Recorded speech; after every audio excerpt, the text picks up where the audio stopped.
Pagi teman-teman sekalian, masih saya ingin menanggapi tentang Peri Irwandi yang ingin membubarkan jurusan atau prodi filsafat.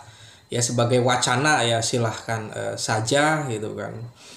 Dan ini suatu diskursus yang pada satu sisi ya menarik, tapi pada satu sisi yang lain saya menangkap bahwa Peri Irwandi ini ya ingin dianggap sebagai orang yang memiliki legitimasi, memiliki otoritas di dalam pemahaman filsafat.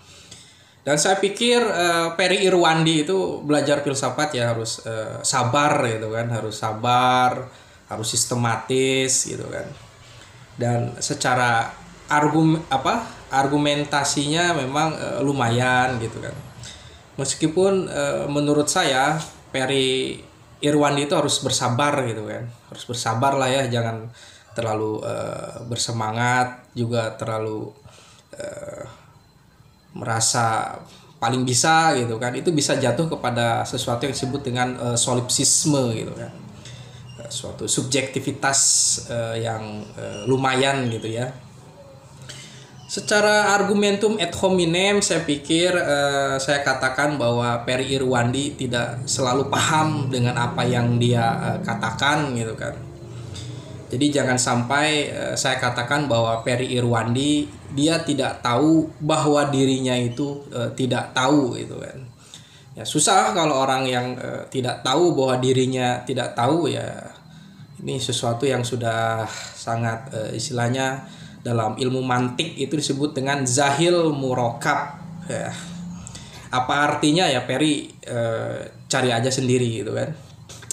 Jadi Peri Irwandi sekilas mau menjelaskan soal filsafat harus berdialog dengan sains.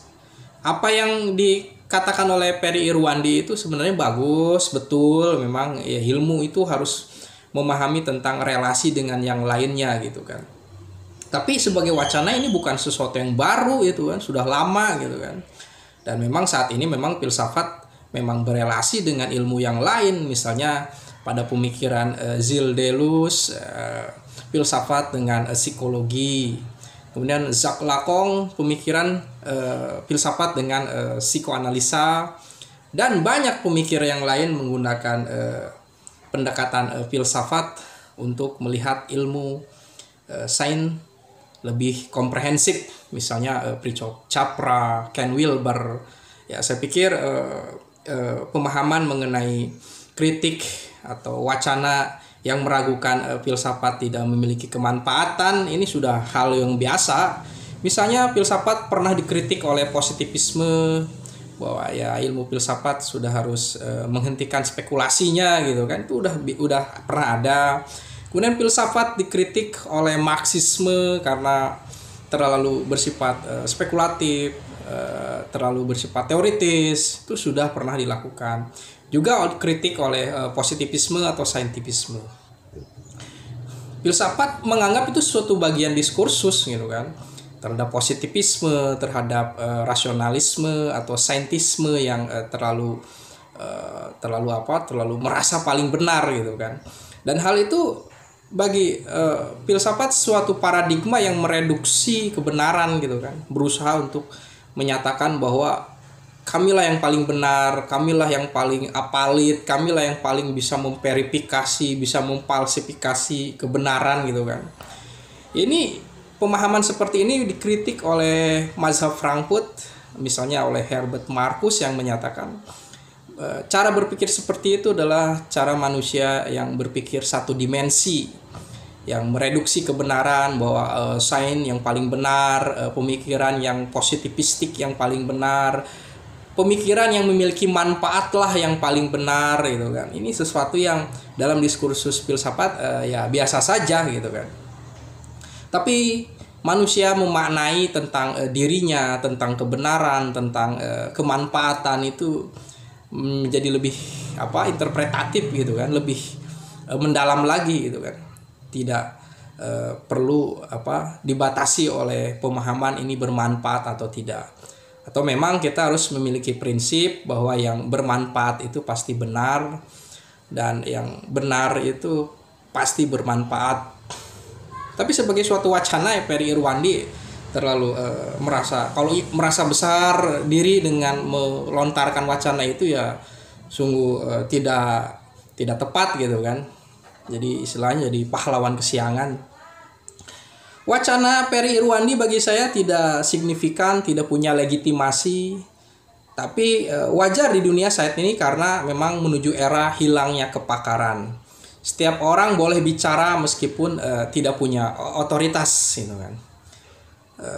Perry seorang stoik, maka harus bisa mengontrol diri, tidak boleh mudah tersinggung emosi. Jangan sampai kita merasa paling solipsisme gitu kan. Solipsisme itu kita merasa paling diri kita yang paling benar, diri kita yang paling aktual, diri kita yang paling punya kelayakan untuk berbicara mengenai filsafat gitu kan. Ya tentu saja bagi kami misalnya yang lulusan filsafat, ya kita diterima di dunia kerja atau terserap di dunia kerja itu hal yang biasa juga gitu kan. Ya kita filsafat itu sebagai metode berpikir, sebagai metode analisis. Kita bisa masuk ke dunia pers, kita bisa masuk menjadi dosen, kita bisa menjadi petani, ya bisa jadi apa saja gitu kan.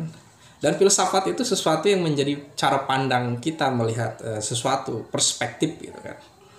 Jadi saya pikir Perry Irwandi nggak perlu khawatir, tidak perlu ketakutan berlebihan dengan nasib para lulusan filsafat. Karena bagi kami misalnya yang belajar filsafat eksistensialisme ya kita mengafirmasi hidup gitu kan.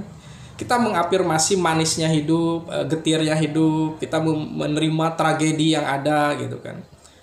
Nah, itu. Tapi memang di dalam sistem pendidikan kita ini memang ya perlu banyak yang diperbaiki, dikoreksi gitu kan. Ya apalagi dikaitkan dengan KKNI bahwa ala link and match itu sesuatu yang komersialisasi gitu kan. Ya memang sesuatu yang kita terima gitu, itu sebagai sesuatu yang memang terjadi gitu kan. Ya tapi untuk sebagai suatu ilmu, sebagai suatu bagian dari pengetahuan yang membangun peradaban, ya tidak mungkinlah filsafat harus dihilangkan atau jurusan filsafat harus dihilangkan gitu kan.